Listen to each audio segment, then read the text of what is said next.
Human perception evolved to navigate a modest world. We measure distance in paces, weight in pounds, and time in the brief span of a human life. Yet when we turn our eyes toward the cosmos, these familiar scales shatter entirely. The universe operates on dimensions so vast that our minds struggle to construct meaningful physical intuitions for them. We easily picture a mountain, a continent, or even the vast curvature of planet Earth. Beyond that lies an abyss, where individual stars become mere specks of dust, and entire galaxies dissolve into mere points of light. To understand the scale of the cosmos, science must abandon terrestrial intuition and rely on physics, light, and geometry. We begin to realize that the universe is not merely an empty void populated by random celestial bodies. Instead, it is structured across incomprehensible distances by fundamental forces like gravity and radiation. Matter clumps, swirls, and stretches into colossal architectures that defy imagination.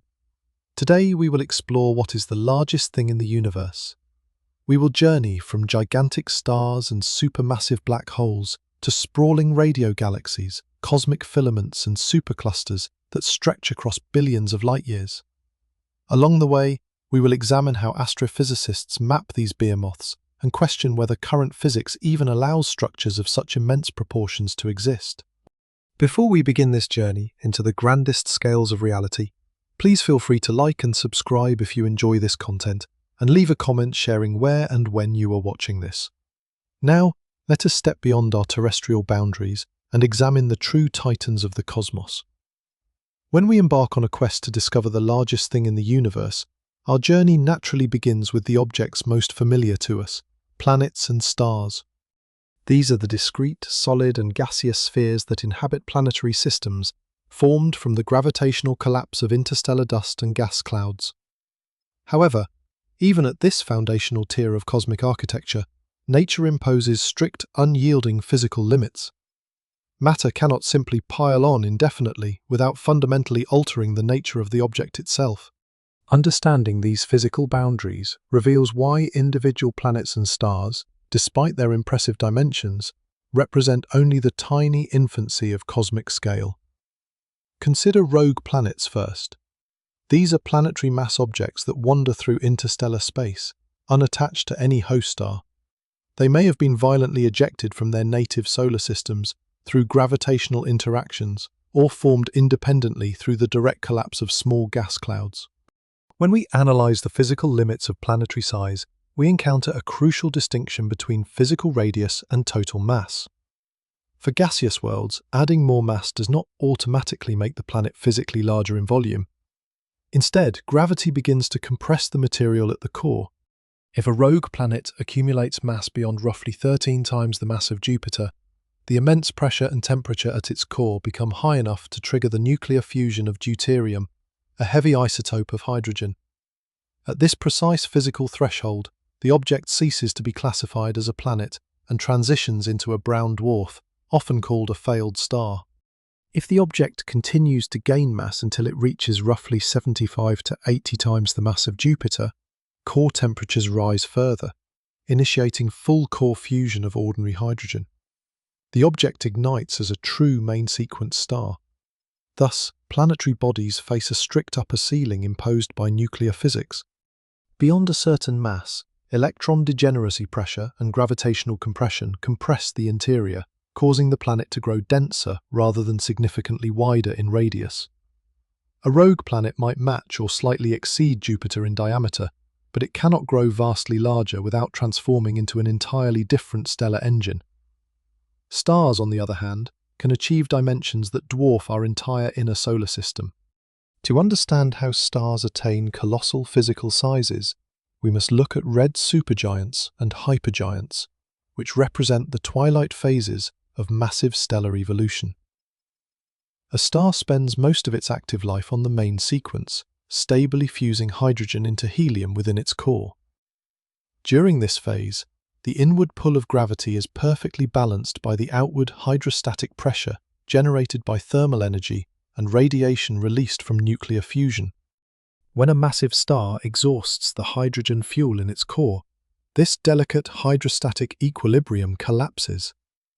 The core contracts under gravity, heating up to temperatures sufficient to ignite helium fusion.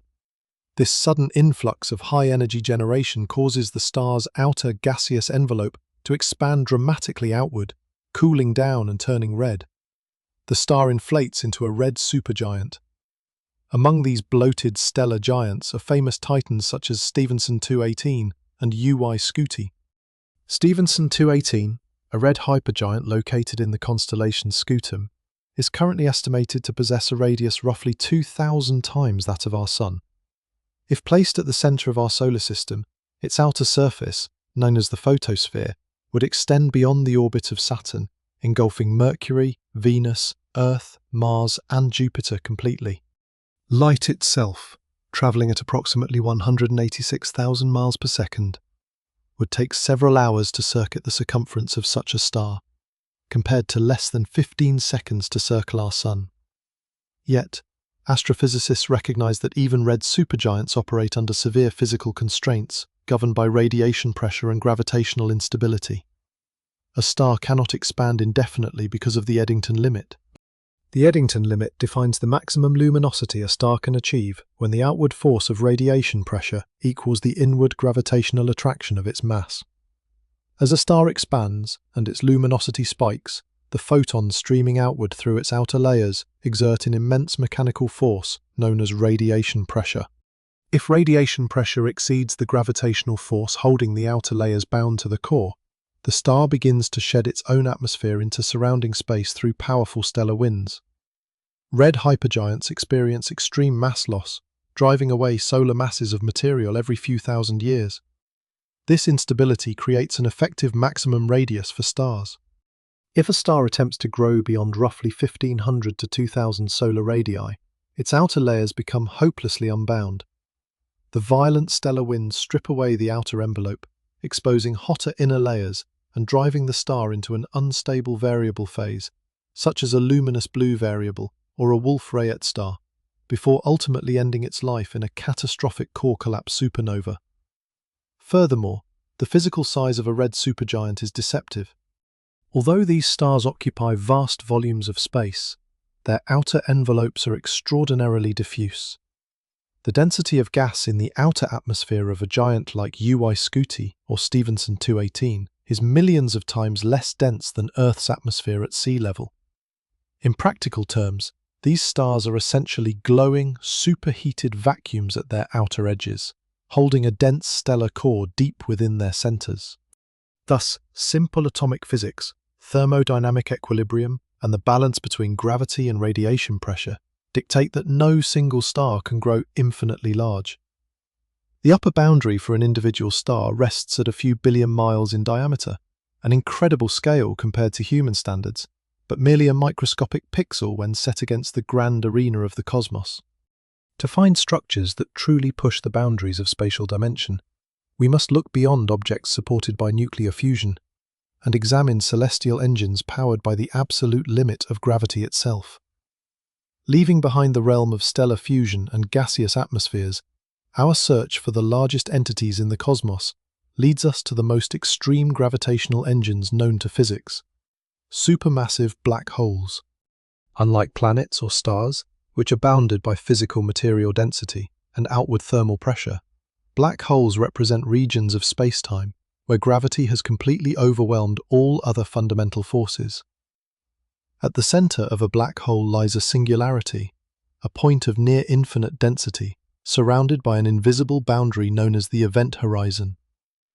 The event horizon marks the sphere of no return, the precise radius where the escape velocity exceeds the speed of light.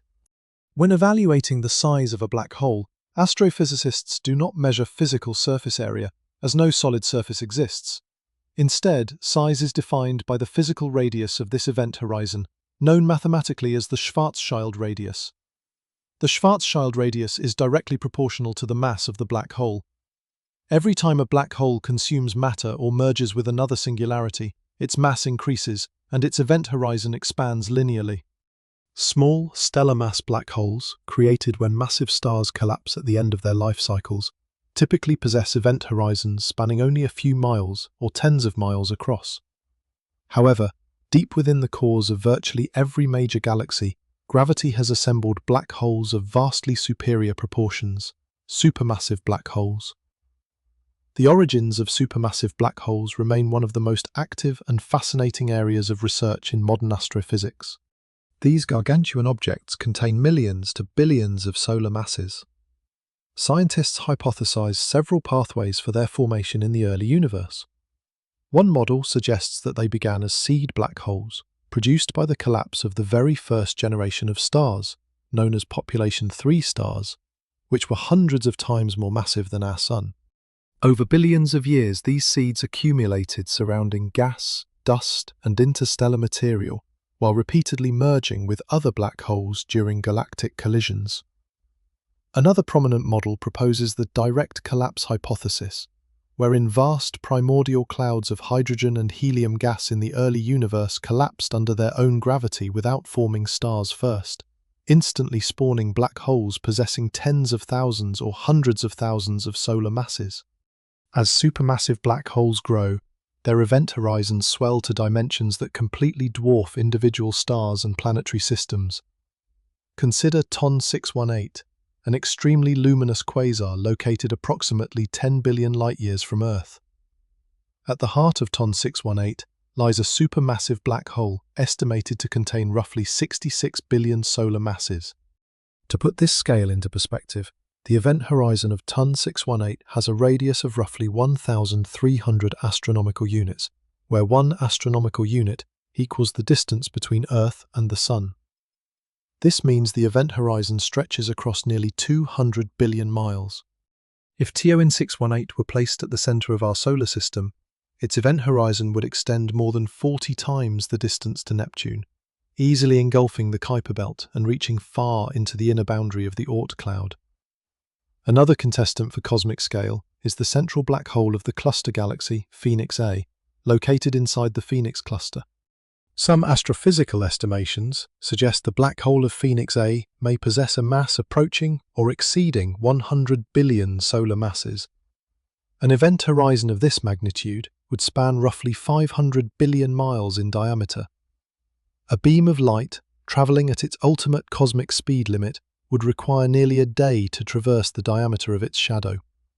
However, theoretical physics forces us to question whether supermassive black holes can continue growing indefinitely. Astrophysicists have identified a theoretical upper limit for accretion-powered black hole growth, often estimated around 50 to 100 billion solar masses. As gas cascades toward a supermassive black hole, it forms a rapidly spinning accretion disk. Internal friction within the disk heats the gas to millions of degrees, generating intense electromagnetic radiation. This radiant energy creates an outward pressure known as radiation pressure. If the accretion disk becomes too bright, the radiation pressure blasts away the surrounding gas clouds, effectively cutting off the fuel supply required for further growth. Unless the black hole merges directly with another massive black hole, accretion alone becomes self-limiting. Yet, this theoretical boundary applies primarily to standard accretion processes occurring within galactic centers. This brings us to an intriguing astrophysical hypothesis: the existence of tremendously large black holes, often abbreviated as slabs. Slabs are theoretical black holes that could dwarf even supermassive black holes like TON 618, potentially reaching masses of 100 billion to 1 trillion solar masses or more. Because standard galactic processes struggle to explain how a black hole could grow to such unthinkable scales within the 13.8 billion years since the Big Bang, proponents of the slab hypothesis suggest a different origin: primordial black holes. According to cosmological theories, during the first fraction of a second following the Big Bang, the ultra-dense, turbulent conditions of the expanding universe might have experienced extreme local density fluctuations. These localized pockets of high density could have collapsed directly into black holes before atoms, gas clouds, or stars ever existed. If primordial black holes formed in the early cosmos with huge initial masses, or if they grew continuously in the intergalactic void outside normal galactic constraints, slabs could theoretically exist today. A black hole with a mass of 1 trillion solar masses would possess an event horizon spanning over 3 trillion miles in diameter, a physical shadow larger than some small star clusters. It is vital to emphasize, in keeping with strict scientific rigor, that tremendously large black holes remain purely theoretical constructs at this time. Astronomers have not yet gathered conclusive observational evidence confirming a black hole exceeding 100 billion solar masses. Observing such objects is extraordinarily difficult because isolated black holes emit no light of their own, and outside an active accretion phase, their presence can only be inferred through their gravitational influence on surrounding light and matter. Even as we marvel at event horizons spanning hundreds of billions of miles, black holes, much like planets and stars, still represent localized gravitational centers. The event horizon of a supermassive black hole, while immense when compared to Earth or the Sun, remains a localized point when placed against the backdrop of an entire galaxy. To discover structures that span tens of thousands, millions, or billions of light-years, we must shift our scale from individual celestial objects to the colossal stellar networks that hold them: galaxies, radio lobes, and galactic clusters. Shifting our focus from isolated gravitational singularities to the collective systems of stars, gas, dust, and dark matter, we enter the realm of galaxies. Galaxies are vast, gravitationally bound assemblies that serve as the fundamental building blocks of cosmic structure. When considering the physical size of a galaxy, astronomers generally evaluate the distribution of its luminous matter, such as stars and emitting gas, as well as the extent of its surrounding dark matter halo. While typical spiral galaxies like our Milky Way span roughly 100,000 light-years across, certain galactic Titan systems expand across millions of light-years, challenging our understanding of galactic evolution and environment. To understand how galaxies achieve these gigantic proportions, we must examine the physical mechanisms of galactic growth over cosmic time. Galaxies do not form as static, fully developed structures. Instead, they evolve through a continuous process known as hierarchical merging. In the early universe, small primordial gas clouds collapsed to form dwarf galaxies. Over billions of years, mutual gravitational attraction drew these dwarf galaxies together. When two galaxies collide, their individual stars rarely crash into one another due to the vast, empty distances between them. However, their vast gravitational fields interact dynamically, causing tidal forces that stretch, distort, and tear the stellar distribution apart. During these galactic collisions, interstellar gas clouds crash into each other, triggering massive bursts of star formation. Eventually, after multiple passes across hundreds of millions of years, the merging galaxies settle into a single, unified, larger system. When a massive central galaxy continuously consumes smaller satellite galaxies over billions of years, a process often referred to as galactic cannibalism, it develops into a giant elliptical galaxy. A prime example of a giant elliptical galaxy born from countless mergers is IC 1101, located at the center of the Able 2029 galaxy cluster. While normal spiral galaxies like the Milky Way possess a flattened disk structure with distinct spiral arms, giant elliptical galaxies resemble diffuse, spheroidal or elongated swarms of trillions of stars. IC 1101 is estimated to possess a diameter spanning up to 4 million light-years across. To appreciate this scale, if IC 1101 were to replace the Milky Way at our location in space, it would completely engulf our local galactic neighborhood, swallowing the Andromeda Galaxy, the Triangulum Galaxy, and all surrounding dwarf galaxies whole. The stellar halo of IC 1101 is held together by an enormous mass of dark matter and thousands of satellite star clusters orbiting within its gravitational deep well. However, stellar distribution alone does not define the absolute physical boundary of galactic structures. Some of the most expansive objects in the universe are classified as giant radio galaxies. These systems produce high-energy physical phenomena that extend far beyond the optical light emitted by their visible stars. Giant radio galaxies are powered by active galactic nuclei located at their centers. At the heart of these galaxies lies a supermassive black hole actively consuming surrounding material. As gas, dust, and stellar debris fall inward toward the black hole, the material forms a rapidly rotating accretion disk, heated to extreme temperatures. Near the event horizon, strong magnetic fields funnel a fraction of the incoming ionized particles away from the black hole, accelerating them to ultra-relativistic speeds, approaching the speed of light. These particles are blasted outward from the galaxy's poles in narrow opposite directions, creating colossal astrophysical jets. As these high-energy particle jets shoot out from the host galaxy at relativistic velocities, they travel through the sparse intergalactic medium. Eventually, the jets collide with the thin intergalactic gas, slowing down and spreading out to form immense plasma clouds known as radio lobes. These radio lobes radiate powerful radio waves through a process called synchrotron emission, which occurs when charged electrons spiraling rapidly around magnetic field lines lose kinetic energy and emit photons in the radio spectrum. Although the host optical galaxy emitting starlight might measure only a few 100,000 light-years across, its radio lobes can stretch across millions of light-years into intergalactic space. The current holder of the record for the largest known giant radio galaxy is Alcyonius, discovered through high-sensitivity radio telescope surveys. Alcyonius is centered around a relatively standard host galaxy, but its relativistic jets have sculpted radio lobes that extend roughly 16 million light-years from end to end. This physical extent is equal to roughly 160 Milky Way galaxies lined up side by side. The distance across Alcyonius accounts for a significant fraction of the space separating neighboring galaxy groups. The existence of structures like Alcyonius raises profound physical questions for astrophysicists. For giant radio lobes to reach lengths of 16 million light-years without being disrupted, the central engine powering the jets must remain active and stable over hundreds of millions of years. Furthermore, the surrounding intergalactic medium must possess exceptionally low density, allowing the plasma jets to push outward continuously over vast physical distances without encountering significant resistive thermal pressure.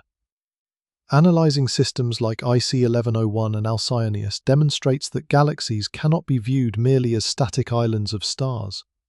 They are dynamic, evolving environments governed by galactic collisions, supermassive black hole feedback, and complex interactions with the intergalactic medium. Yet, even giant radio galaxies spanning 16 million light-years are ultimately bound to central host galaxies.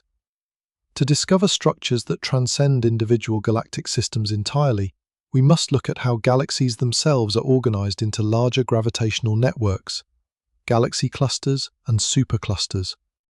Moving beyond individual galaxies and their jet-blown radio lobes, we reach a higher tier of cosmic architecture, galaxy clusters and superclusters. Galaxies are rarely isolated wanderers in the deep void. Instead, gravity pulls them together into bound groups containing tens to hundreds of galaxies and into gargantuan clusters containing thousands of galaxies embedded in massive halos of hot intergalactic gas and dark matter. Beyond these clusters lie superclusters, sprawling associations of multiple galaxy clusters and groups strung along cosmic highways. However, defining where a supercluster begins and ends presents a profound observational challenge. Unlike a planet with a solid surface, a star with a defined photosphere, or a spiral galaxy with a visible disk, superclusters do not possess sharp, clear-cut boundaries. Historically, astronomers categorized superclusters simply by mapping two-dimensional or three-dimensional concentrations of galaxies on the sky. If a region showed a high spatial density of galaxies clustered together, it was drawn as a distinct structure. Yet this traditional approach ignored a fundamental physical reality: the expansion of the universe. Because space itself is expanding, objects in the cosmos are constantly moving away from one another. To determine whether a collection of galaxies constitutes a single unified physical structure, scientists must look beyond simple geometric positions and analyze dynamic motion governed by gravity. This breakthrough in defining cosmic boundaries relies on mapping peculiar velocities, the actual motion of galaxies relative to the smooth, uniform expansion of the universe known as the Hubble flow. By measuring both the distance to a galaxy and its light spectrum, astronomers can separate its expansion speed from the gravitational pull exerted by surrounding matter. When these peculiar velocity fields are mapped across vast regions of space, clear patterns emerge. Galaxies do not move randomly. They flow along gravitational pathways, moving away from low-density regions and cascading toward shared centers of gravitational attraction, much like water flowing through watersheds and down river basins.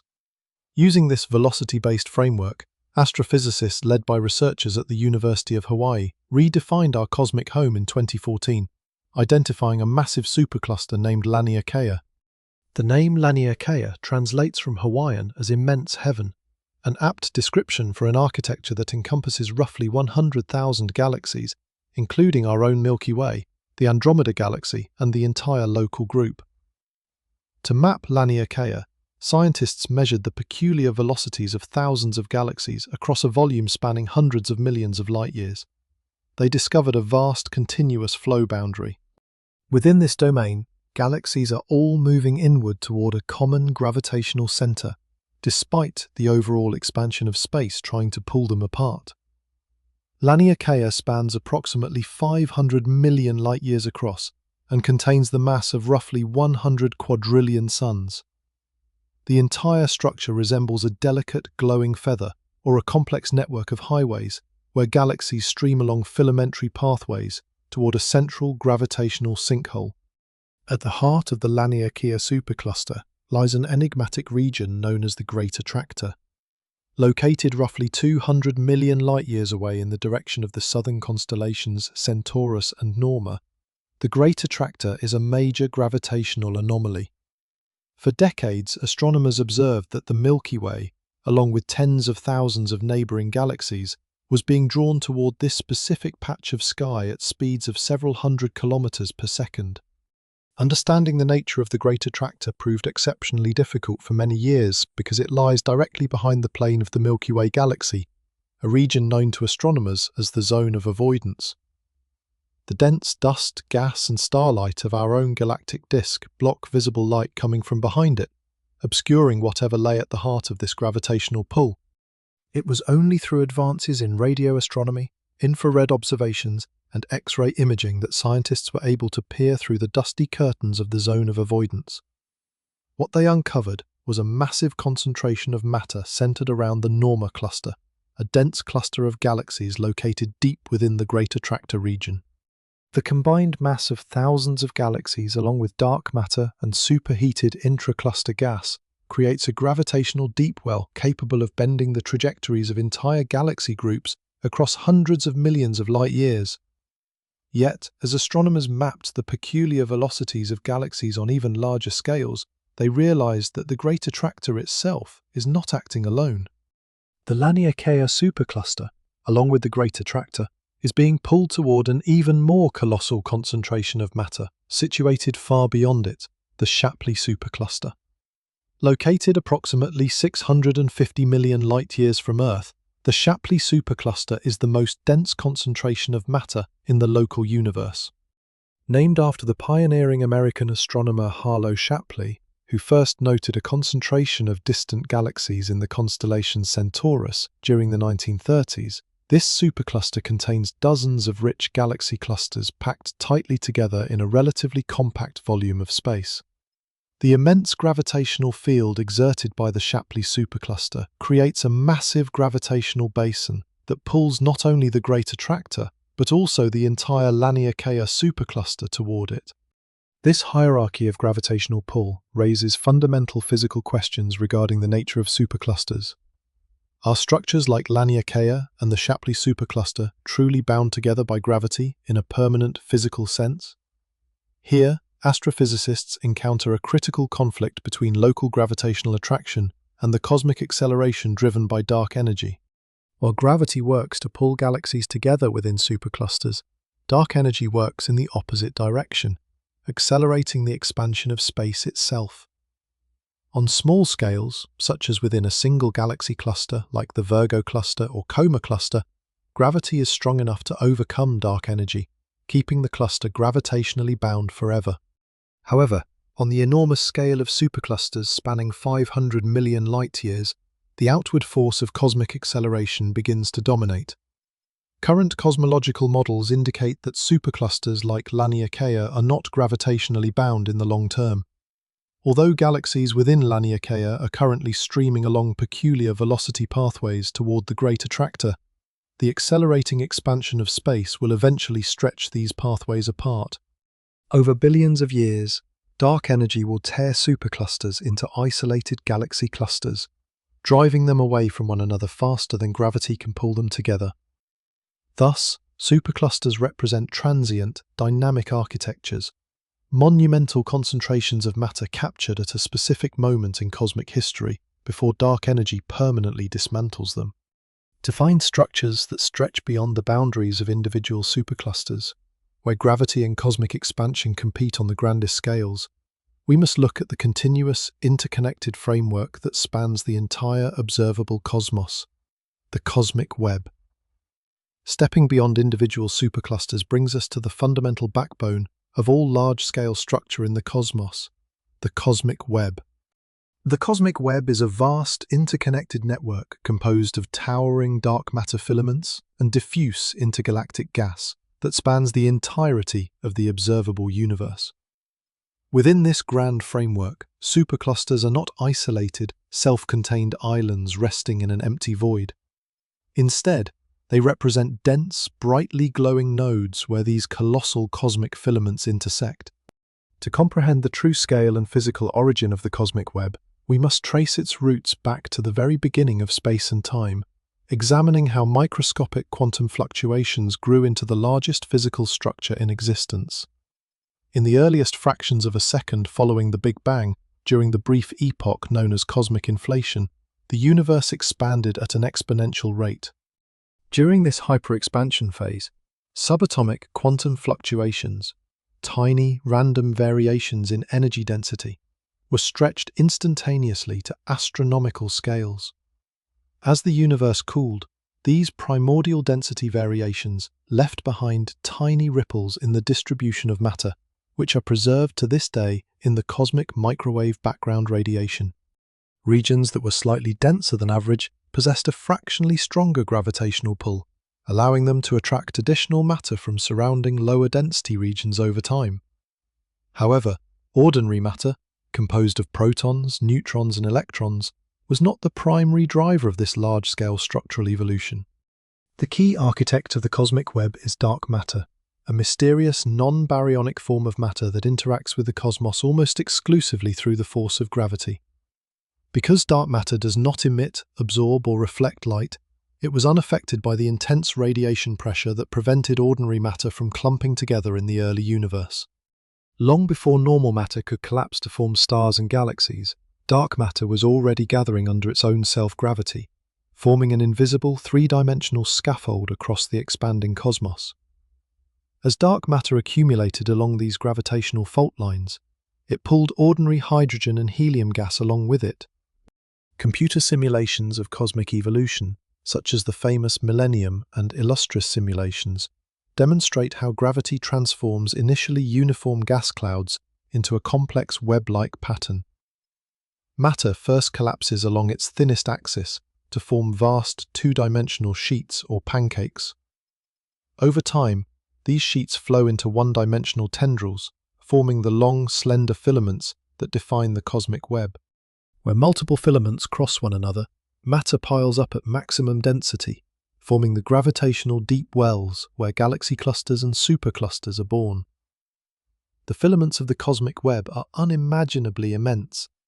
A single dark matter filament can extend for hundreds of millions of light-years, acting as a cosmic highway that transports gas and galaxies into the surrounding supercluster nodes. Hydrogen gas within these filaments is pulled along these gravitational channels, feeding the growth of galaxies by supplying a continuous stream of fresh, unrefined fuel for star formation. For many decades, confirming the physical existence of cosmic web filaments proved exceptionally difficult for observational astronomers.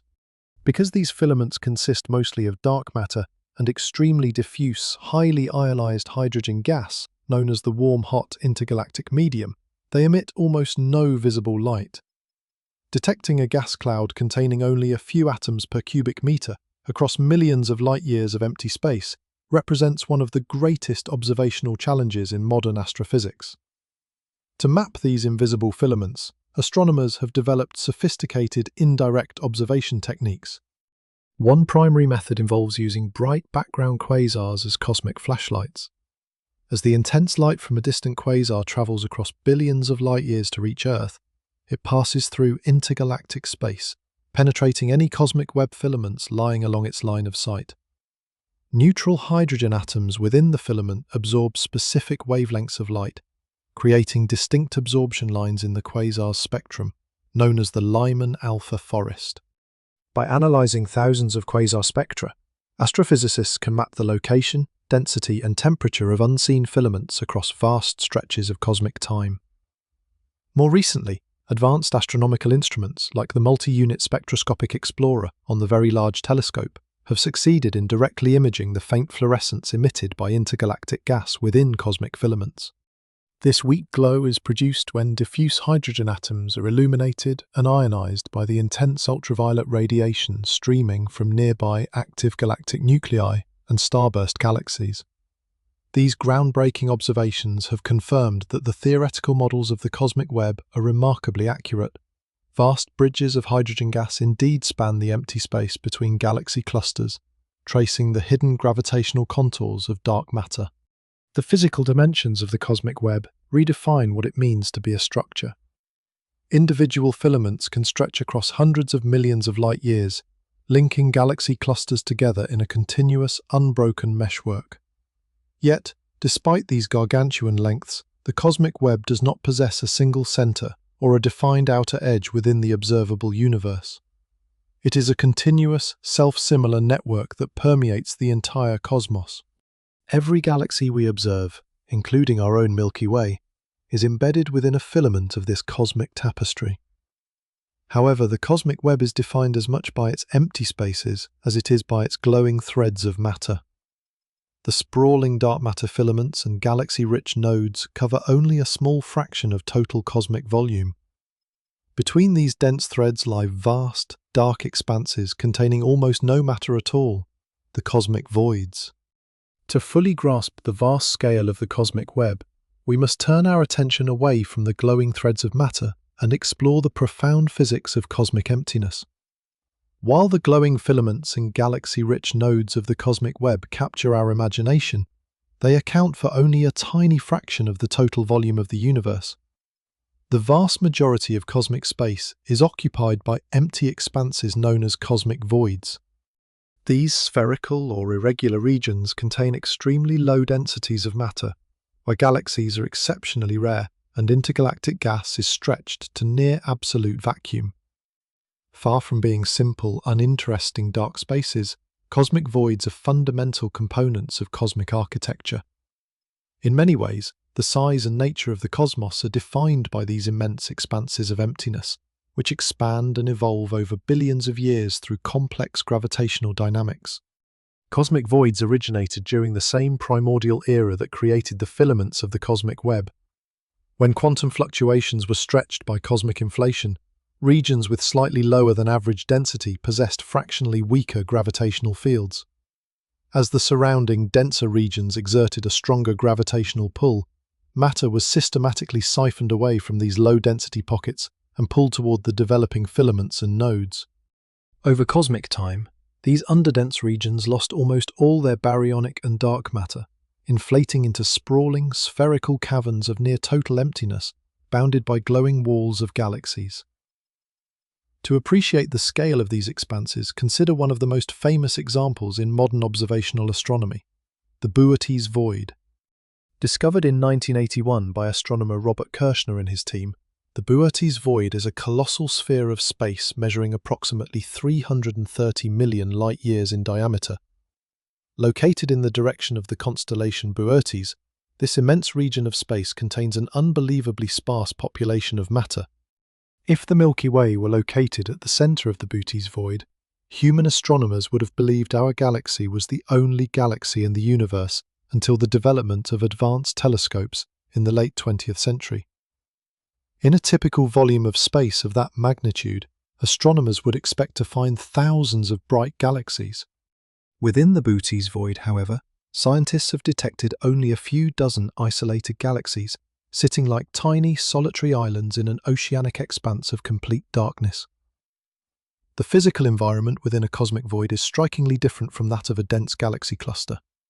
Because voids contain so little matter, their local gravitational fields are extraordinarily weak. In fact, on large scales, cosmic voids behave as if they exert an effective outward pressure. This is not due to a repulsive gravitational force, but rather because the surrounding dense filaments pull matter away from the void centers from all directions.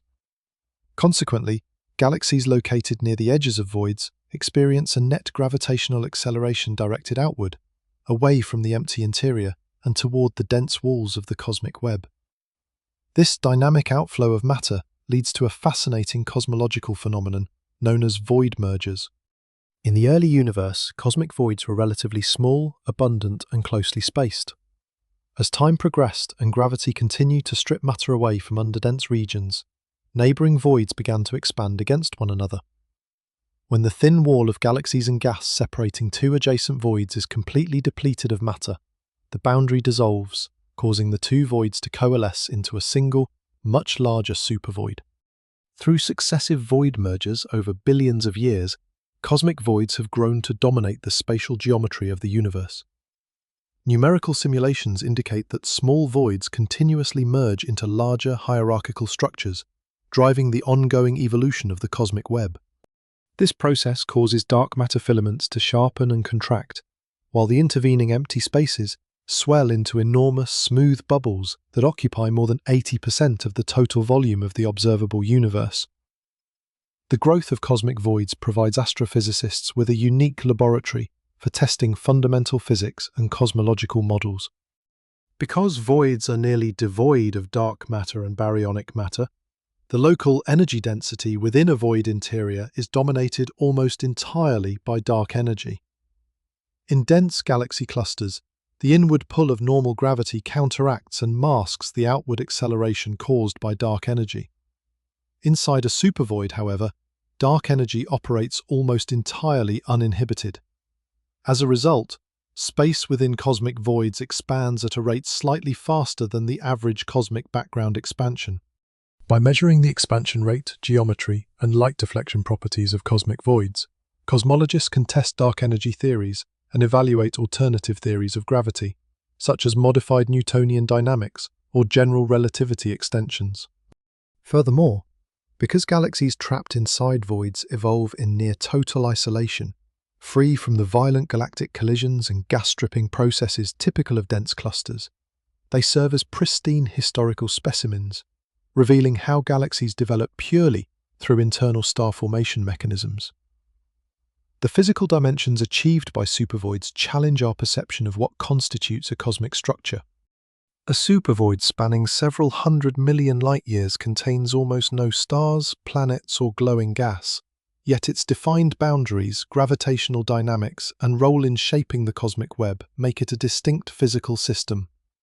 The Boots void, along with other giant expanses like the Northern Local Supervoid and the Eridanus Supervoid, demonstrates that the largest physical entities in existence are often defined not by where matter accumulates, but by where matter is absent. Yet, as vast as these cosmic voids are, they remain framed by the glowing galactic structures that bound them. The thin, dense concentrations of galaxies that form the borders between merging voids align into towering two-dimensional sheets and elongated structures that span far beyond individual filaments. These giant walls of galaxies represent the next level of spatial organization, pushing the limits of scale to billions of light-years and confronting the most fundamental assumptions of modern cosmology. As cosmic voids inflate and crowd against one another across eons of cosmic evolution, the galaxies, gas, and dark matter trapped between them are compressed into vast two-dimensional sheets and massive linear concentrations. These monumental formations are known to astrophysicists as Great Walls. Great Walls represent some of the most massive concentrations of matter bound within the interconnected cosmic tapestry, extending across hundreds of millions to over 1 billion light-years. However, as observational astronomers map these colossal walls of galaxies, they encounter a profound theoretical crisis. The sheer size of these structures appears to clash directly with one of the foundational pillars of modern physics, the cosmological principle. To appreciate the scale of these structures, consider the first major discovery of this kind, In 1989, astronomers Margaret Geller and John Huckrow, utilizing redshift survey data from the Center for Astrophysics, identified a massive sheet of galaxies that came to be known as the CFA2 Great Wall. Stretching over 500 million light-years in length, 300 million light-years in width, and merely 15 million light-years in thickness, this giant sheet demonstrated for the first time that galaxies coalesce into continuous, wall-like architectures separated by immense empty voids. As astronomical mapping techniques advanced, even larger galactic walls were uncovered. In 2003, data gathered from the Sloan Digital Sky Survey revealed an even more staggering structure, the Sloan Great Wall. Extending over 1.37 billion light-years from end to end, the Sloan Great Wall is a colossal complex of galaxy superclusters woven together into a vast cosmic wall. Located approximately 1 billion light-years from Earth, its immense length is so vast that light itself takes more than 10% of the entire age of the universe just to travel from one edge of the structure to the other. More recently, in 2020, astronomers mapping the southern sky identified the South Pole Wall, a giant wall of galaxies spanning 1.4 billion light-years across. The South Pole Wall sits extraordinarily close to our local region of space, wrapped around the southern sky just beyond the boundaries of the Laniakea supercluster. Its discovery so close to home highlighted how much of the cosmic neighborhood remained hidden simply because dense clouds of dust within our galactic disk obscured our view. The existence of structures spanning over 1 billion light-years, such as the Sloan Great Wall and the South Pole Wall, poses a deep challenge to physical cosmology. Modern cosmological models are built upon the cosmological principle, an extension of the Copernican principle which states that, on a sufficiently large scale, the universe is both homogeneous and isotropic. Homogeneity means that the distribution of matter in the universe is uniform, that any representative volume of space looks essentially identical to any other equal volume of space. Isotropy means that the universe looks the same in every direction when viewed from a given point. The cosmological principle is not merely a philosophical assumption, it is a mathematical necessity for the standard model of cosmology, known as the lambda-cold dark matter model. The mathematical equations of general relativity that describe the expansion and geometric curvature of the universe, such as the Friedmann-Lemaitre-Robertson-Walker metric, rely entirely on the assumption that matter is evenly distributed across large scales. Physicists have calculated a specific physical boundary known as the scale of homogeneity.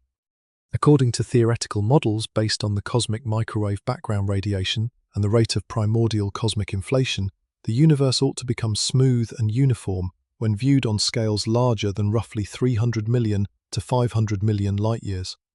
Above this physical threshold, local clumping, such as individual galaxies, clusters and small filaments, should average out into a uniform, featureless cosmic fluid, much like how individual drops of water disappear when viewing a smooth ocean.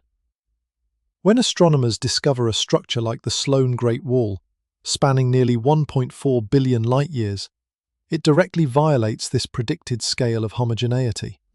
A structure of that magnitude represents a localized, highly non-uniform concentration of density that is nearly 3 times larger than the theoretical limit where the universe is supposed to become smooth.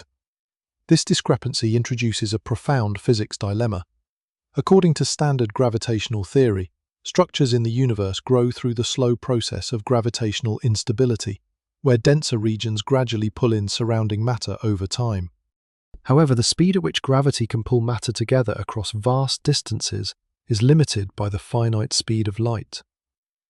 Given that the universe is approximately 13.8 billion years old, there simply has not been enough time since the Big Bang for gravity to attract matter across distances exceeding 1 billion light-years to build such vast, coherent walls. This contradiction leads astrophysicists to consider several distinct possibilities which remain actively debated in contemporary research. One possibility is that current cosmological models underestimate the amplitude of primordial density perturbations generated during the epoch of cosmic inflation. If quantum fluctuations in the early universe were larger or more correlated across vast distances than previously assumed, gravity would have had a significant head start in constructing megastructures. Another possibility is that our understanding of gravity itself requires modification on extremely large scales. While general relativity has passed every experimental test on solar system and local galactic scales, it is conceivable that gravitational interactions behave differently across distances spanning billions of light-years. Alternatively, some theorists suggest that great walls are not fully gravitationally bound single entities, but rather statistical alignment effects, transient visual coincidences where independent filaments and clusters temporarily overlap along our line of sight. However, observational data from redshift surveys increasingly indicates that many of these galactic walls possess genuine physical continuity bound by deep, dark matter networks. The debate surrounding great walls highlights the dynamic, self-correcting nature of science. As observational surveys look deeper into the cosmos, structures that push against the boundaries of standard cosmological theory force physicists to re-examine their most fundamental models. Yet, as massive as the Sloan Great Wall and the South Pole Wall appear, they are not the largest anomalies recorded by modern astronomy. Pushing even deeper into space, astronomers have observed circular patterns of gamma-ray bursts and giant quasar groups that span several billion light-years, threatening to break our theoretical framework entirely. Beyond the massive galaxy sheets of the Great Walls, astronomers searching the distant cosmos have uncovered structures so immense that they seem to defy the fundamental rules of cosmic evolution. Among the most controversial and puzzling of these high redshift anomalies is the giant gamma-ray burst ring, often referred to as the giant GRB ring. Gamma-ray blasts are the most energetic explosive events in the universe, releasing more energy in a matter of seconds than our Sun will emit over its entire 10 billion year lifespan. They occur during catastrophic stellar events, such as the core collapse of massive dying stars into black holes or the violent collision of two merging neutron stars. Because gamma-ray bursts are intensely luminous, they can be detected across billions of light-years, acting as brilliant beacons that trace the distant distribution of matter in the early universe. In 2015, a team of Hungarian and American astronomers analyzing spatial patterns in data from space telescopes identified an unprecedented alignment of gamma-ray burst locations. They discovered a collection of 9 gamma-ray bursts located approximately 7 billion light-years from Earth that appeared to form a regular, ring-like pattern on the sky. When astronomers calculated the physical dimensions of this ring, based on the distance to the host galaxies of the explosions, the resulting numbers were staggering. The giant GRB ring spans approximately 5.6 billion light-years in diameter. To put a scale of 5.6 billion light-years into context, this single ring-like arrangement spans roughly 6% of the entire observable universe. It is more than 4 times larger than the Sloan Great Wall and vastly exceeds the theoretical scale of homogeneity predicted by standard cosmological models. If the giant GRB ring represents a genuine, physically connected structure bound together by dark matter and intergalactic gas, it would mean that matter managed to organize itself across nearly 6 billion light-years in less than half the current age of the universe. The discovery of the giant GRB ring immediately ignited an intense scientific controversy within the astrophysical community. The central debate revolves around a single critical question. Is the giant GRB ring a real, physically coherent cosmic structure? Or is it merely a statistical illusion caused by a random alignment of unrelated events along our line of sight? Proponents of the ring's physical reality point to statistical calculations. When analyzing the spatial distribution of gamma-ray bursts, researchers calculated the probability of 9 independent random explosions forming such a symmetric ring-like geometric pattern by pure chance. The mathematical odds of such a spatial alignment occurring randomly were estimated to be far less than 1 in 20,000. Furthermore, the 9 gamma-ray bursts that define the ring are situated at remarkably similar redshifts, corresponding to a narrow look-back time in cosmic history. This temporal and spatial clustering suggests that the host galaxies in which these stellar explosions took place might be embedded within a gigantic, unseen dark matter ring or a shell-like network of intersecting filaments in the distant cosmic web. Some theoretical astrophysicists have attempted to explain how such a ring could physically form.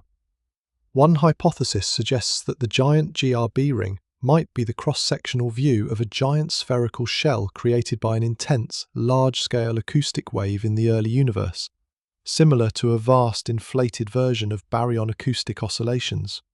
Another hypothesis proposes that the ring marks the rim of a gargantuan cosmic void that formed in the early universe, with star-forming host galaxies clustered tightly along its outer spherical boundary. However, a large segment of the astronomical community remains deeply skeptical of these physical interpretations, presenting strong counterarguments that favor a statistical fluke. Critics argue that human pattern recognition is inherently prone to finding geometric shapes, such as circles, rings, and lines, in purely random distributions of data points, a psychological phenomenon known as pareidolia.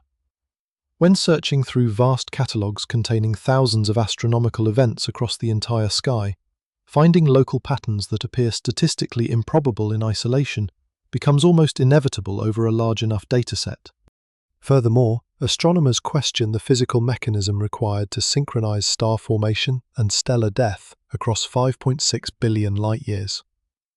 Gamma-ray bursts are short-lived, transient events lasting from a few milliseconds to a few minutes. For 9 separate host galaxies spread across 5.6 billion light-years to undergo simultaneous gamma-ray burst events within a narrow observational window would require an extraordinary coordination of star formation rates across distances that light itself takes billions of years to traverse.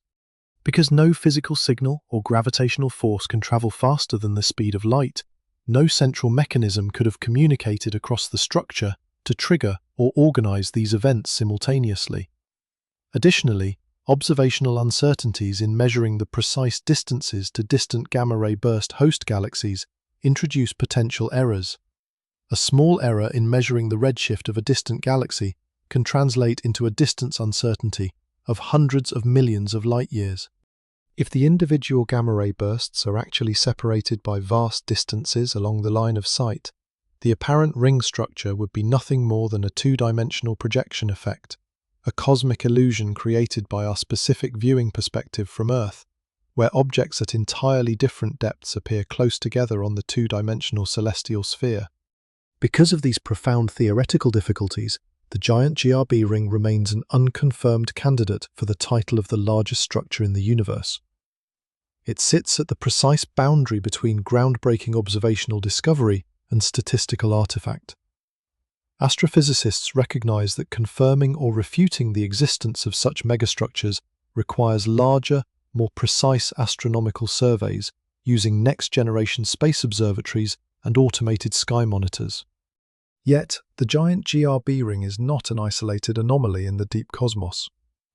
Even as scientists debated the validity of this 5 billion light-year ring, another team of astronomers uncovered an entirely different class of giant structures using a completely different tracer of cosmic matter. Massive collections of actively feeding supermassive black holes known as quasars. While the debate over the giant gamma-ray burst ring continues to question the validity of transient event mapping, another category of cosmic titans challenges our understanding of spatial matter distribution: large quasar groups. Quasars, short for quasi-stellar radio sources, are among the most energetic and luminous entities in the known universe. Powered by active supermassive black holes at the centers of young galaxies, quasars consume surrounding gas and dust at immense rates. As this matter spirals inward, friction and gravitational compression heat the material to tens of millions of degrees, causing it to radiate immense energy across the electromagnetic spectrum. Because quasars shine with the brilliance of hundreds of individual galaxies combined, they can be detected across vast cosmic distances, acting as luminous markers for the dense nodes of the early cosmic web. When astronomers map the three-dimensional distribution of quasars in space, they observe that these objects are not distributed uniformly. Instead, they tend to cluster together into vast associations known as large quasar groups, or LQGs. In 2013, a team of astronomers led by Roger Close at the University of Central Lancashire identified a quasar structure so massive that it pushed the boundaries of cosmological theory to its absolute limit. The Huge Large Quasar Group, commonly referred to as the Huge-LQG. The Huge-LQG consists of 73 active quasars bound within a single, elongated cosmic structure located at a redshift of approximately 0.8, corresponding to a look-back time of roughly 7 billion years. When researchers mapped the physical dimensions of this group, the results were astonishing. The Huge-LQG has a maximum physical dimension of approximately 4 billion light-years, with a mean diameter of roughly 1.6 billion light-years. The overall volume occupied by this association spans tens of thousands of cubic megaparsecs. To appreciate the staggering scale of the Huge-LQG, a light beam emitted at one end of the structure would take 4 billion years to reach the opposite side. This represents nearly 30% of the current age of the entire universe. The physical length of the Huge-LQG is roughly 1,600 times greater than the distance between the Milky Way and the Andromeda Galaxy, and over 3 times larger than the Sloan Great Wall. The existence of a coherent structure spanning 4 billion light-years introduces severe mathematical and physical complications regarding the distribution of matter in the cosmos.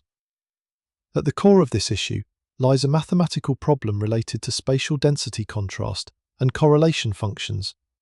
According to standard cosmological theory based on the lambda cold dark matter model, the primordial density fluctuations left behind by the Big Bang follow a specific statistical distribution known as a Gaussian random field. In a Gaussian random field, the probability of finding extreme density variations decreases rapidly as the scale increases. Cosmologists use two-point correlation functions to measure the likelihood of finding two cosmic objects separated by a given physical distance. Mathematical calculations based on these functions show that, on scales exceeding roughly 1.2 billion light-years, the spatial correlation between matter density fluctuations should drop to near zero. In simple terms, this means that on scales larger than 1.2 billion light-years, matter ought to be distributed smoothly, without large-scale structural clumping or continuous physical alignments. The Huge-LQG directly violates this mathematical boundary. It represents a continuous, highly elongated structure that exceeds the theoretical limit for matter clustering by a factor of 3. If the 73 quasars comprising the Huge-LQG are indeed embedded within a single, continuous dark matter structure or a linked filamentary network, it implies that the early universe developed large-scale density variations far more extreme than those predicted by standard Gaussian statistical models. This mathematical discrepancy forces astrophysicists to re-examine the calculations used to determine what constitutes a distinct cosmic structure. Critics of the Huge-LQG hypothesis argue that the structure may be a mathematical artifact of how algorithm-based spatial clustering methods define boundaries. When analyzing large datasets containing tens of thousands of quasars, statistical algorithms use specific friend-of-friends link lengths to connect nearby points into unified groups. If the chosen link length is slightly too generous, the algorithm can link separate, independent quasar clusters together, creating the visual illusion of a single colossal megastructure. To test whether the Huge-LQG is a genuine physical entity or a visual coincidence created by statistical algorithms, scientists perform mathematical simulations using mock catalog distributions. In these simulations, researchers generate random distributions of points that match the overall expansion and density of a universe, without any underlying physical structures. They then apply the same cluster-finding algorithms to the simulated data. Some studies have found that similar giant alignments of points can occasionally appear in purely random datasets, suggesting that the Huge-LQG might be an extreme statistical fluctuation, a visual alignment of independent quasar groups that happen to overlap along our line of sight. However, proponents of the Huge-LQG point out that the quasars within the group share similar velocities and environmental conditions, arguing that the probability of 73 independent quasars forming a contiguous 4 billion light-year alignment by pure chance remains exceptionally low. Furthermore, independent observations of radio galaxies and intergalactic gas absorbers along the same line of sight suggest an underlying large-scale dark matter background, supporting the quasar distribution. The mathematical debates surrounding the Huge-LQG underscore a fundamental challenge in modern cosmology. How do we objectively define the boundary of a structure when that structure spans a significant fraction of the observable universe? As structural scales approach billions of light-years, the distinction between a single bound physical structure and a continuous background network becomes blurred. Yet, even as astrophysicists debated the 4 billion light-year scale of the Huge-LQG, another discovery emerged from deep sky surveys that claimed an even larger physical footprint. Pushing to the very edge of the observable universe, astronomers mapped a candidate structure so immense that its physical length covers over 10% of the entire observable cosmos. Stepping outward to the absolute extremes of mapped space, we encounter what is currently recognized as the most expansive candidate structure in the known cosmos, the Hercules-Corona Borealis Great Wall. Spanning a distance that strains the limits of physical comprehension, this megastructure represents an unprecedented concentration of galaxy clusters and high-energy phenomena. Located in the direction of the constellations Hercules and Corona Borealis, it rests at a redshift ranging between 1.6 and 2.1, corresponding to a look-back time of approximately 10 billion years. When astronomers mapped the spatial extent of this colossal complex, the numbers completely redefined the scale of cosmic structural candidate analysis. The Hercules-Corona Borealis Great Wall is estimated to measure approximately 10 billion light-years along its primary axis, with a width spanning roughly 7 billion light-years. To comprehend a physical scale of 10 billion light-years, consider that the observable universe itself is bounded by a radius of roughly 46.5 billion light-years in any direction. This single candidate structure spans more than 10% of the total diameter of the observable cosmos. A light beam, travelling at its ultimate speed of 186,000 miles per second, would require 10 billion years, more than twice the entire age of planet Earth and our solar system, to travel from one side of this structure to the other. Understanding how astronomers can map a structure operating across such incomprehensible distances requires examining specialized observational techniques. At distances of 10 billion light-years, individual galaxies become extremely faint and difficult to catalogue in sufficient numbers to reconstruct a complete three-dimensional map. Ordinary optical surveys lose sensitivity, and dense interstellar dust clouds can obscure standard galactic light.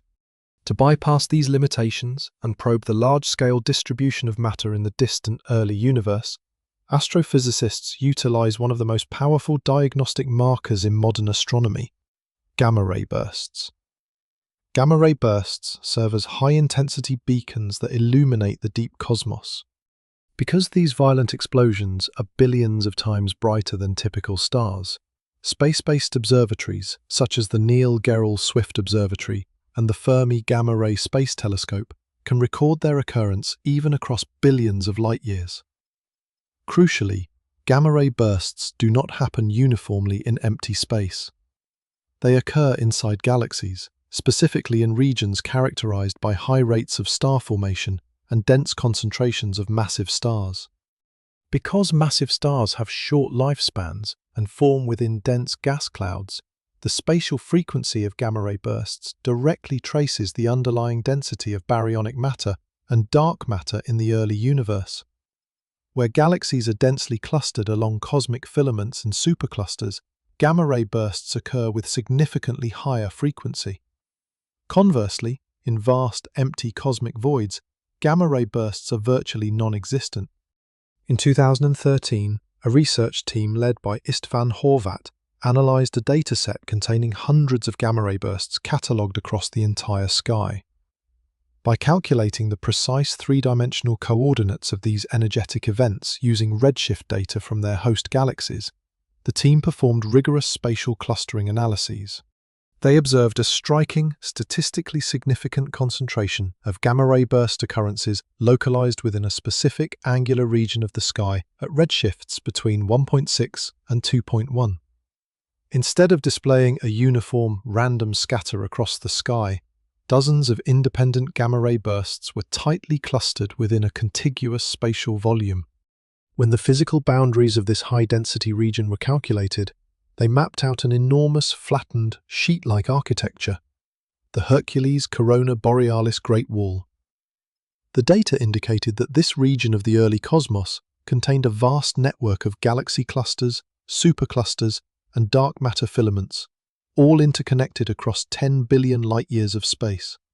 The detection of such an immense concentration of matter at a look-back time of 10 billion years provides a dramatic window into the state of the universe when it was less than 4 billion years old.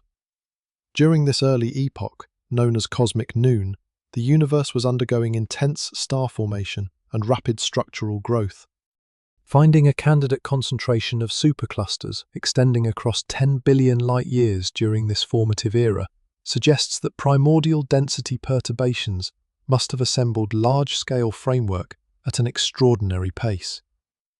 The methodology of using gamma-ray bursts as cosmic tracer beacons has revolutionized deep space mapping, enabling astronomers to outline structures that would otherwise remain hidden from conventional optical telescopes.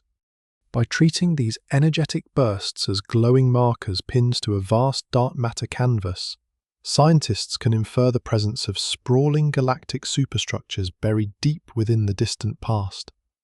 However, the sheer physical footprint of the Hercules-Corona Borealis Great Wall creates a profound conflict with existing physical models. A structure spanning 10 billion light-years challenges our understanding of gravitational assembly timescales, causality, and cosmic evolution. To evaluate whether such an entity can truly exist as a coherent physical system, we must examine the intense astrophysical debate surrounding its structural validity and the physical limits imposed by standard cosmological theory. The claim that the Hercules-Corona Borealis Great Wall stretches across 10 billion light-years places standard cosmological theory under unprecedented theoretical pressure. To understand why this structure bends our current understanding of cosmic mechanics, we must examine the concept of cosmic causality. Causality defines the absolute limit at which physical interactions, forces, or information can travel across space. In the framework of special and general relativity, nothing can exceed the speed of light. Therefore, for a physical structure to form through gravitational interactions, sufficient time must elapse for gravitational forces to propagate across the entire span of that structure. The Hercules-Corona Borealis Great Wall is observed at a redshift corresponding to a look-back time of approximately 10 billion years, meaning we view it as it existed when the universe was roughly 3.8 billion years old.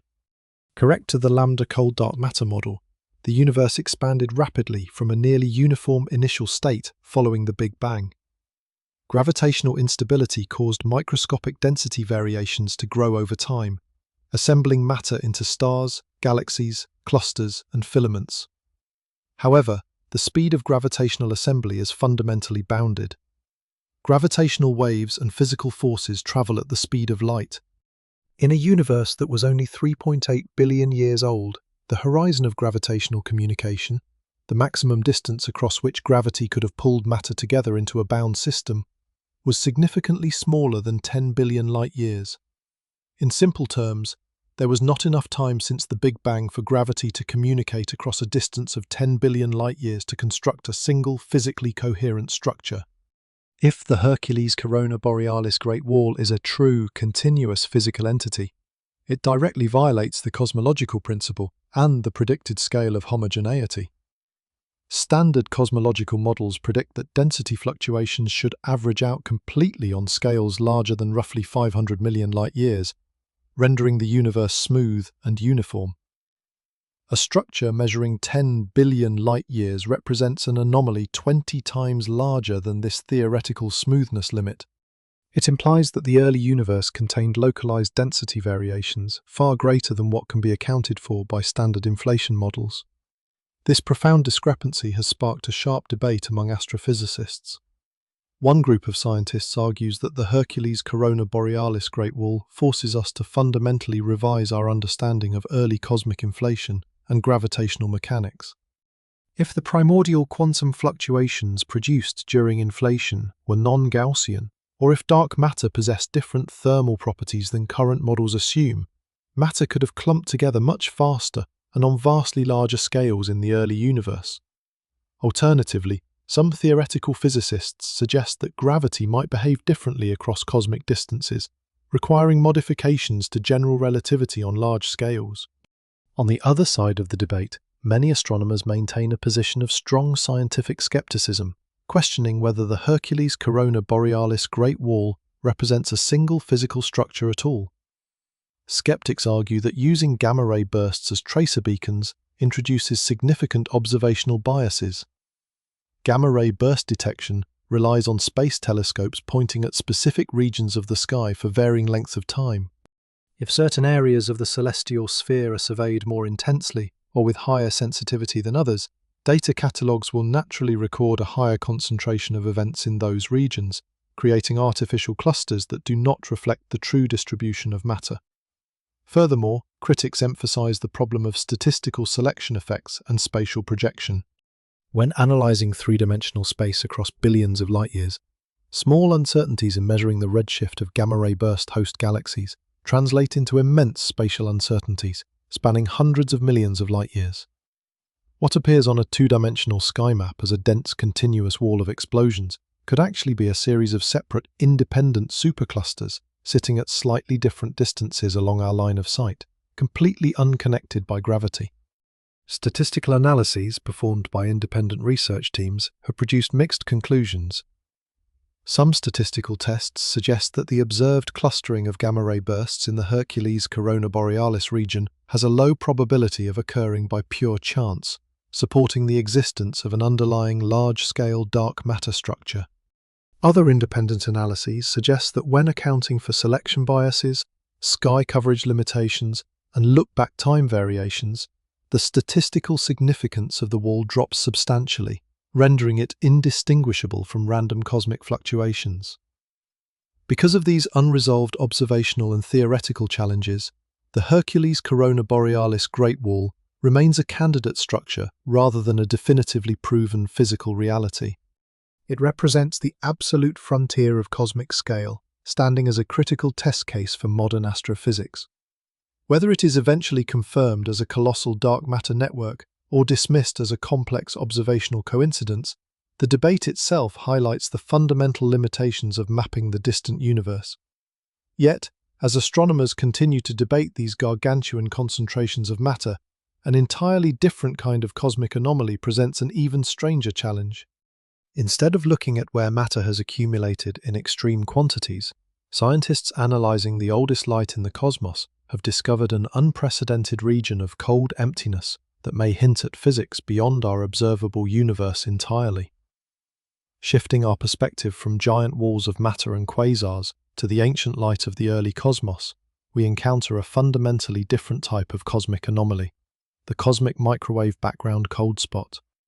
The cosmic microwave background, or CMB, is the thermal radiation remnant left over from the Big Bang, dating back to roughly 380,000 years after the birth of the universe.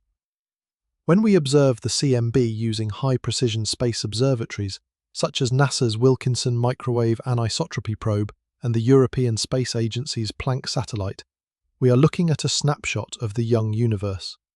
Across the entire sky, this relic radiation is extraordinarily uniform, displaying a temperature of roughly 2.725 Kelvin. Small fluctuations in temperature exist, but they typically vary by only 1 part in 100,000, representing the tiny primordial density ripples that eventually seeded stars and galaxies. However, in 2004, astrophysicists analyzing the detailed temperature maps of the CMB discovered a striking irregularity in the southern sky, located in the direction of the constellation Eridanus. This feature, known simply as the CMB cold spot, is a vast region of the sky that is significantly colder than the average temperature fluctuations surrounding it. While standard cosmological models predict localized temperature variations on small angular scales, the cold spot spans an immense angular area of roughly 5 degrees on the sky, about 10 times the diameter of the full moon, and exhibits a temperature drop roughly 70 microkelvins colder than expected.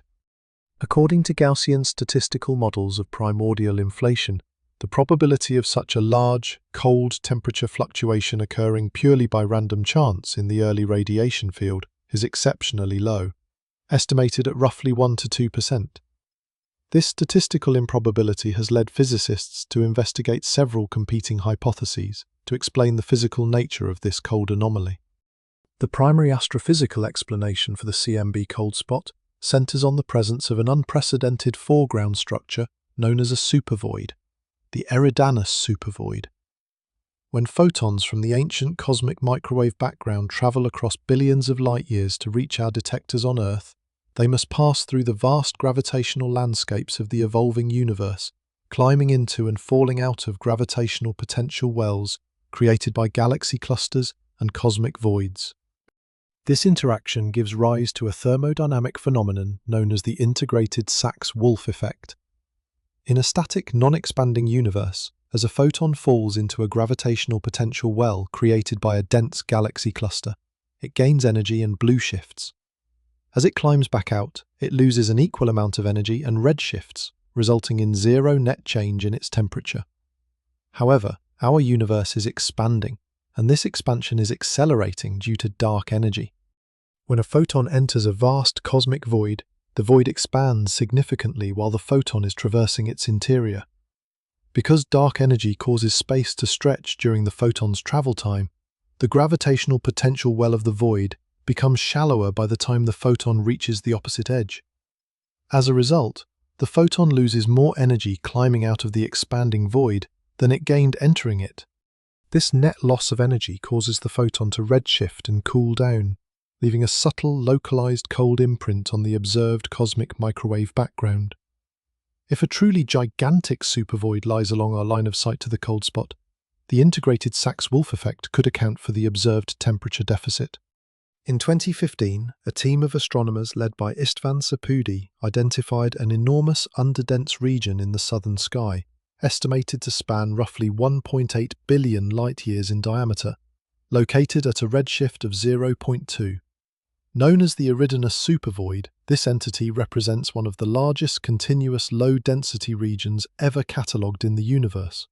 Yet, when cosmologists performed detailed mathematical calculations, a sharp scientific debate emerged regarding whether the Eridanus supervoid is large and empty enough to fully account for the cold spot. Standard calculations of the integrated Sachs-Wolf effect indicate that even a supervoid spanning nearly 2 billion light-years can account for only a fraction of the observed temperature drop. To explain the entire cold spot purely through this gravitational effect, the void would have to be far emptier or expand far more rapidly than predicted by the standard lambda cold dark matter model of cosmology. This discrepancy has prompted theoretical physicists to evaluate far more exotic hypotheses. One speculative proposal suggests that the cold spot could be the result of a cosmic texture, a type of topological defect formed during symmetry-breaking phase transitions in the ultra-early universe. If fundamental fields settled into stable, knot-like energy configurations during the Big Bang, these textures could distort passing light, producing localized cold patches in the cosmic radiation traveling across space. An even more radical hypothesis proposes that the CMB cold spot might represent a physical signature of parallel universes, an imprint left by a collision with another universe within a broader multiverse framework. According to certain string theory and chaotic inflation models, our universe may be just one bubble among an infinite foam of expanding bubble universes. If our universe collided with a neighboring bubble universe during the epoch of cosmic inflation, the violent quantum interaction could have created a massive, localized disturbance in space-time geometry, leaving a distinct, circular, cold mark on our cosmic microwave sky. In keeping with strict scientific rigor, it is essential to emphasize that exotic hypotheses, such as cosmic textures and multiverse collisions, remain highly speculative theoretical constructs. Currently, there is no direct, conclusive observational evidence confirming the existence of parallel universes or topological defects.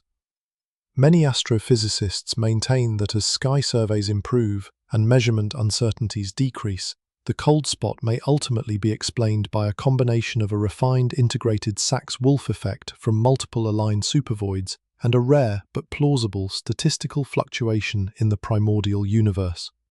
Whether the cold spot is caused by an unprecedented 2 billion light-year supervoid or an exotic cosmological process, It highlights the intricate relationship between local matter distribution and the fabric of cosmic radiation.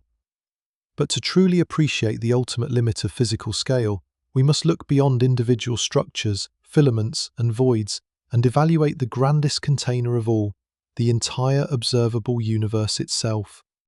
Having journeyed across individual stars, supermassive black holes, giant radio galaxies, superclusters, cosmic filaments, and gargantuan walls, our search for the ultimate scale leads us to the grandest container of all physical phenomena, the observable universe itself.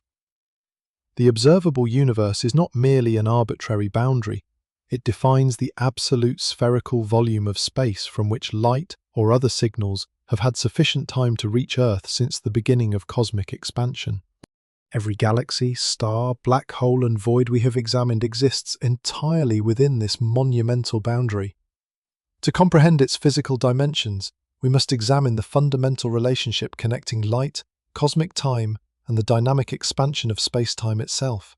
At first glance, a simple calculation might suggest that if the universe is approximately 13.8 billion years old, the observable universe should possess a physical radius of precisely 13.8 billion light-years. After all, special relativity dictates that nothing can travel faster than the speed of light in a vacuum, which moves at roughly 186,000 miles per second. If light has been travelling toward us since the Big Bang, one might assume we cannot see beyond 13.8 billion light-years. However, this intuitive deduction fails because it treats space as a static, immovable stage across which light travels like a car driving down a highway. In reality, Einstein's theory of general relativity demonstrates that space itself is a dynamic, expanding medium. Space is not static. It stretches, expands, and alters the physical distances between unbound objects over time. To resolve this apparent paradox, cosmologists distinguish between look-back time distance and co-moving distance. Look-back time represents the time elapsed between when a photon was emitted by a distant object and when it is detected by our telescopes today. For the oldest observable photons in the cosmos, the cosmic microwave background radiation, the look-back time is approximately 13.8 billion years. However, while those photons were traveling across space to reach Earth, the universe continued to expand continuously. The region of space that emitted those ancient photons 13.8 billion years ago has been carried far away from us by the expansion of space-time during the intervening billions of years. When cosmologists calculate the present-day physical distance to those source points, known as the proper or co-moving radius, they discover that the boundary of the observable universe currently sits approximately 46.5 billion light-years away in any direction. Consequently, the entire observable universe forms a gargantuan sphere centered directly on the observer, with a physical diameter spanning roughly 93 billion light-years. Within this sphere lies an estimated 2 trillion galaxies, holding an uncountably vast number of stars, planets, and dark matter structures. The total volume of this observable sphere exceeds 350 sextillion cubic light-years. The physical driver behind this monumental scale is the expansion rate of the universe, quantified by the Hubble constant. Formulated initially by Edwin Hubble and refined through decades of precision cosmological measurements, the Hubble constant defines the speed at which distant galaxies are receding from us relative to their distance. The current consensus value for the Hubble constant sits near 70 kilometers per second per megaparsec. This means that for every megaparsec, roughly 3.26 million light-years, that a galaxy is situated away from Earth, its apparent recession velocity increases by 70 kilometers per second. This expansion mechanism introduces a profound physical concept known as the Hubble horizon, or cosmological event horizon. Because the recession velocity of a galaxy increases linearly with its distance from us, there exists a physical threshold where the accumulated expansion speed of space exceeds the speed of light. This does not violate special relativity, because special relativity governs the motion of objects moving through space, placing no upper speed limit on the expansion of space itself. When the distance to a region of space becomes sufficiently vast, the space between us and that region stretches faster than light can traverse it. Any light emitted today by a galaxy located beyond this cosmological event horizon will never reach Earth, no matter how many billions of years pass. Those distant regions become permanently causally disconnected from our observable realm. The dynamic interaction between the speed of light and the expansion rate of space means that the observable universe is continually evolving in size. In terms of co-moving physical distance, the boundary of what we can theoretically observe continues to expand slightly as light from ever more distant regions arrives. However, because dark energy is driving an accelerating expansion of space, distant galaxies are being pushed across our cosmological event horizon at an increasing pace. In the extremely distant future, as space continues to stretch accelerated by dark energy, galaxies currently visible in our night sky will eventually cross beyond our horizon. Their light will redshift to infinitely long wavelengths, rendering them completely invisible to future observers. The observable universe will gradually empty out, leaving our local galactic cluster isolated in an ever-expanding dark void. Measuring the 93 billion light-year sphere of the observable universe represents the absolute limit of empirical science today. Every photon, particle, and gravitational wave that human instruments can ever record originates within this bounded volume. Yet, recognizing that the observable universe is bounded by a light travel horizon forces a compelling question. What lies beyond the edge of what we can see? To explore whether the observable sphere represents the entirety of physical reality or merely a tiny fraction of a vastly grander cosmos, we must look at theoretical physics, cosmic inflation, and the concept of the unobservable universe. Standing at the edge of the 93 billion light-year observable sphere, human inquiry confronts its most profound physical threshold, the transition from the observable realm to the unobservable universe. The observable universe is bounded not by a physical wall or a hard spatial boundary, but by a horizon of light travel time. Beyond this cosmic horizon lies space that is physically identical in nature to our own, populated with stars, galaxies, and dark matter filaments, yet forever hidden from our direct view because its light has not had sufficient time to reach us. To understand the true extent of this unobservable domain, cosmologists rely on the theory of cosmic inflation. Cosmic inflation, developed in the early 1980s by physicists Alan Guth, Andrei Linde, and Alexei Starobinsky, proposes that during the first fraction of a second following the Big Bang, between 10 to the minus 36 and 10 to the minus 32 seconds, the universe experienced a phase of hyper-accelerated, exponential expansion. Driven by a high-energy field known as the inflaton, space expanded by a factor of at least 10 to the 26, doubling in size hundreds of times in a tiny fraction of a moment. This unimaginable stretching of space-time had profound physical consequences. Inflation took a microscopic, quantum-scale region of space that was initially in thermal equilibrium and expanded it to macroscopically enormous proportions. One major result of this exponential expansion is that it flattened the overall geometry of space. Precise measurements of the cosmic microwave background by space observatories demonstrate that the spatial curvature of our universe is flat to within a tight margin of error. A spatially flat universe implies that the physical volume of the total universe must be vastly larger than the sphere we can observe. If you stand on Earth, the ground appears flat locally because the planet's spherical curvature is spread across a surface far larger than your immediate horizon.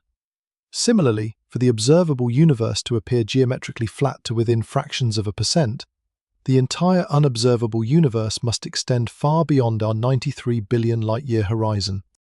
Cosmological calculations based on Planck's satellite data suggest that the total universe is at least 250 times larger in volume than the observable sphere, spanning at least several trillion light-years across.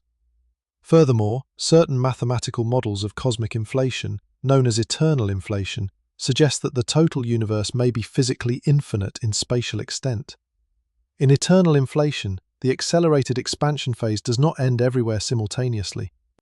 Instead, inflation stops in localized regions, forming isolated pocket or bubble universes, one of which is our own universe, while the surrounding space between these bubbles continues to inflate exponentially forever.